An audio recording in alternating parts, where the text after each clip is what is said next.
હે ભાઈ કુચરા કેટલા વરસ જીવતા છે? 12-13 વરા. તું તો પછી પોગ્યો.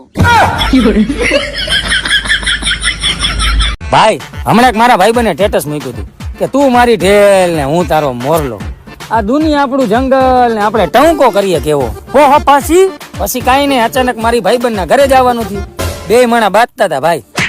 2 ને હાથમાં હાવેણી લીધી હતી અને મોરલો માળીએ ચડીને બેઠો હતો.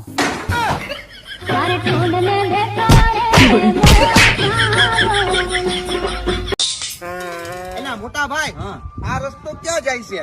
આ રસ્તો બરબાદી તરફ જાય છે ભાઈ. ક્યાં મોટા બરબાદી તરફ? એનું કારણ છે કે મારા લગ્ન ની જાન આ રસ્તા ઉપરથી જ ગઈ હતી, એટલે જ આખો દિવસ ગોથા લેતો ભાઈ. જિંદગી ખરાબ થઈ ગઈ. લગ્ન પેલા મારો મિત્ર એવા સ્ટેટસ મૂકતો હતો કે સિંહ ના ઠેકાણા ન હોય. આજ મેં એને ફોન કર્યો, ભાભીએ ઉપાડ્યો.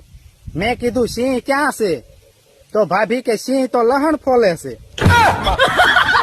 આવું થાય. એને મને કીધું કે હું બીજી છોકરીઓથી અલગ છું, પછી મેં ચોકલેટની જગ્યાએ બીડી આપી દીધી. હવે ફોન નથી ઉપાડતી. હું કામ નહીં ઉપાડતી મને ખબર નથી. અરે મારા કલેજા, તને દેવા હાટું મારી પાસે પૈસા તો નથી, પણ ગાયરું હે દઉં.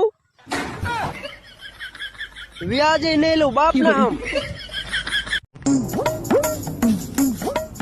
એ ભાઈ મારે લગ્ન કરવા હે યાર.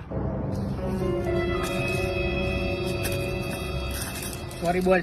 કા પણ ઈલા તું પેલા સોરી બોલ. પણ કા ઈલા તું પેલા સોરી બોલ ને. પણ મારો વાંક તો કે તું સોરી બોલ તો. પણ કઈ કારણ તો હોય ને. તને એકવાર કીધું ને તું સોરી બોલ. સારું હાલ ને બાબા સોરી. હવે તું લગ્ન કરવા માટે રેડી છો. તારી ટ્રેનિંગ પૂરી, તને વગર વાંકે સોરી બોલતા આવડી ગયું. આપડે લગ્ન ન કરવા. શું કે કોઈ નવાજુ નહીં? કોઈ નહીં, તમારા ભાઈ હોય એમ તે હમણાં પેલા સમાચાર હોબળે કિયા. એટલે આ હમણાં ડીસામાં 30 લાખ રૂપિયા આલીને એક જણાનું છૂટું શું છે. શું વાત કરે? તો તું વિચાર એના જોડે પૈસા કેટલા હશે. હું તો એ વિચારું છું એ 30 લાખ હાલવા વાળાના બહેરાનો ત્રાસ કેટલો હશે. મોટા કાલે મારે લગ્ન માં જવાનું છે.